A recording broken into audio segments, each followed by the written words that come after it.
नाज़रीन आवाज़ न्यूज़ में भलीकार यहाँ बिशार रसमरो नज़र विझंदासीं ख़ासि ख़बरनि ते।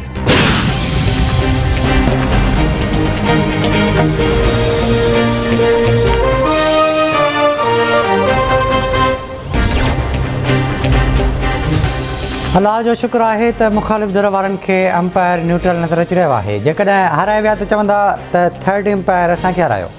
सियासत में ॻाल्हियुनि जे दरवाज़नि खे बंदि न कयो वेंदो। अपोज़िशन वारा बेतमादी वारी रिथ आणण जो शौक़ु भले पूरो कनि, खेनि नाकामी मिलंदी। पीपल्स पार्टी जे जलसे में का बि रंडक न विझंदासीं। पीपी खे डी चौक ते जलसे जी इजाज़त ॾिनी आहे। पीपी जे मार्च जी सिक्योरिटी लाइ हिदायतूं जारी कयूं आहिनि। इमरान ख़ान समूरनि बुराननि मां निकिरी ईंदो। घर वज़ीर शेख रशीद जी इस्लामाबाद में प्रेस कॉन्फ्रेंस।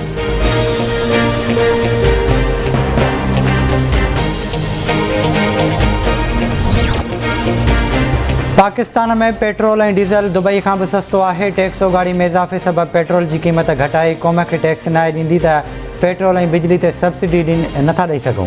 मदीने जी रियासत में टैक्स जो पैसो कमज़ोर तबिके ते लॻायो वेंदो आहे। हलंदड़ महीने जी आख़िर ताईं सिंध खां सवाइ हर ख़ानदान खे हेल्थ कार्ड ॾिनो वेंदो, जंहिं ज़रिए 10 लाख रुपयनि जो मुफ़्त इलाज कराए सघिबो। एहसास रिआयत राशन स्कीम तहत 2 करोड़ ख़ानदाननि खे 30 सैकड़ो माहवार रिआयत ॾिनी वेंदी। वज़ीर आज़म इमरान ख़ान जो इस्लामाबाद में एहसास रिआयत राशन स्कीम जारी करण वारी तक़रीब खे ख़िताब।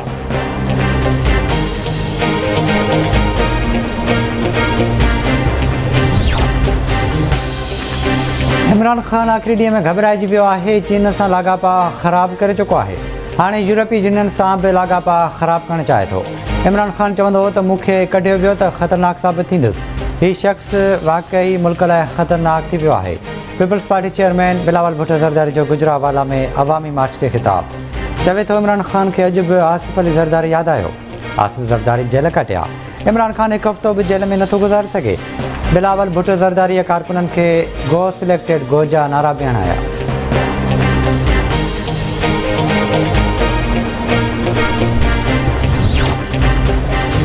कराचीअ खां निकितल पीपल्स पार्टी जो अवामी मार्च जो इस्लामाबाद लाइ सफ़र जारी। पीपल्स पार्टी नए ॾींहं जो लॉन्ग मार्च जो रूट प्लान जारी करे छॾियो। बिलावल भुट्टो ज़रदारी जी क़यादत में लॉन्ग मार्च कुझु देरि में वज़ीराबाद खां गुजरात लाइ रवानो थींदो, जिथे बिलावल ख़िताब कंदो। गुजरात खां पोइ लॉन्ग मार्च लाला मूसा पहुचंदो ऐं बाद में क़ाफ़िलो जेलम पहुचंदो। जेलम खां पोइ लॉन्ग मार्च गोजर ख़ान थींदो, रावत में दाख़िल थींदो।